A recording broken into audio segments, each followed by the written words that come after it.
আসসালামু আলাইকুম। Hello guys, আজকে আমি আমার ছাদ বাগানে খুব সকালে উঠেছি। দেখেন আমার ছাদ বাগানে ঢেঁড়স গাছে কত সুন্দর বড় বড় ঢেঁড়স ধরেছে, খুবই সুন্দর। প্রত্যেকটা গাছেই ঢেঁড়স ধরেছে।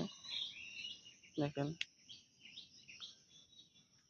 দেখ- আশেপাশে আমার টমেটো চারা, সিজন চারা টমেটো গাছে যে টমেটো ধরেছে এগুলো পেকে যাচ্ছে মোটামুটি। দেখেন পেকে যাচ্ছে মোটামুটি। আশেপাশে কারো গাছে এরকম ভাবে টমেটো হয় নাই, আমার গাছে মাশাআল্লাহ অনেক সুন্দর সুন্দর টমেটো ধরেছে, পেকেও যাচ্ছে। অনেকগুলো হচ্ছে মরিচের চারা,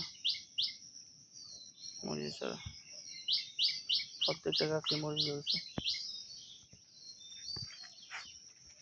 এইগুলো আরো 5, 6, 7 মাস আগে লাগানো মরিচ গাছ,